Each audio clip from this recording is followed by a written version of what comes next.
When you first got your driver's license, did your mother tell you never pick up a hitchhiker? Might be an escaped lunatic, a serial killer, or the undead.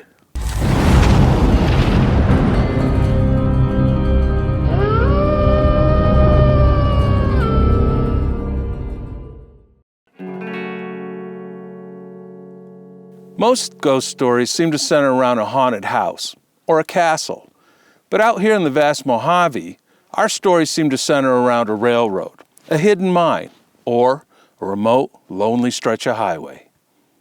One night in June 2011, a man driving a truck along the old Spanish Trail Highway near the small desert town of Tecopa, California, saw something in his headlights. The figure of a young woman, seemingly lost and somewhat out of place, standing silently on the shoulder of the road. He stopped and offered her a ride. Saying nothing, the girl climbed inside and sat quietly as he continued his route. All attempts at conversation failed, and the man said they simply sat there for a few minutes in complete silence as he drove along. He then happened to look to his left to check his mirror, and upon turning back, was shocked to see that she was gone, disappeared, vanished. The passenger side door and window remained closed. Slamming on the brakes, he came to a stop and climbed down to see if the mysterious girl might have somehow jumped out. But after a fruitless search with his flashlight that revealed nothing but empty desert, he reluctantly climbed back into the truck and left. Puzzled and disturbed, the man wondered if he was suffering from road fatigue, but swore she was real. Stopping at a motel for the night, he was shocked that upon mentioning it to the clerk, the man readily said, "Oh, you saw her too?" but could offer no more explanations other than that other drivers had mentioned seeing a ghostly-looking girl out in the desert, standing along the road. A slightly more disturbing incident purportedly occurred in 2016, when another lone male traveler claimed he had been four-wheeling out in the desert, and when returning to his campsite after dark one night, happened to come across a girl standing in the middle of the trail.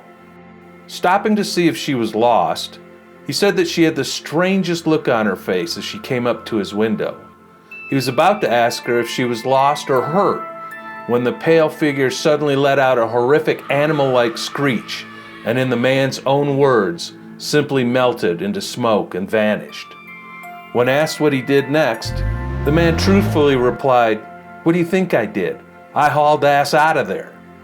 Were these instances of what has been termed the road ghost phenomenon? If you followed my channel, you know I love looking in the archives for similar types of reports, because I often wonder if it's a phenomenon that keeps repeating and it's only our interpretation that changes based on where we are in time. Now in this case, I have found something. A forerunner of the road ghost phenomenon might have been the stories of an apparition popularly called the phantom brakeman, reported during the 1800s. Often seen near the location of dangerous turns or trestle bridges, the figure would appear as a man or dark shadow swinging a brakeman's lantern near the train tracks. Wary engineers who stopped would sometimes find the bridge ahead washed out or some breakage in the tracks. But those that foolishly ignored the phantom brakeman's warning often came to a disastrous end. Among railroad men, it was pretty much a common spook story shared over a cup of coffee, but it became mainstream enough in popular culture to even be included in a series of stamps issued up in Canada. But there, he was called the headless brakeman, but still manifested all the same aspects of the popular stories. The most common explanation of his appearance was that he was the soul of an unfortunate brakeman who had perished in a crash along the route being traveled by his observers, and that he was trying to warn them lest they too meet their deaths as he had. Now you might be asking yourself, what does the road ghost phenomenon and the phantom brakeman stories have in common? Well, to my mind, there seems to be a common underlying causal event, which in this case is a spirit, presumably of someone passed on, trying to make contact with the living. But for what purpose? Some of these incidents were reported to have occurred near the scenes of deadly car wrecks or crashes, while others have been near deserted or remote farms or cabins, often ones with stories of horrible domestic abuse or unmentionable crimes associated with them. Could these road ghosts be the spirits of the deceased, returning to let others know of their tragedies or suffering? Desperate attempts to send a message from the world of the dead to the realm of the living. As of now, we can only speculate. I don't know about you, but I find the idea that spirits might care enough to come back and warn me of an impending doom or disaster to be somewhat comforting. Why?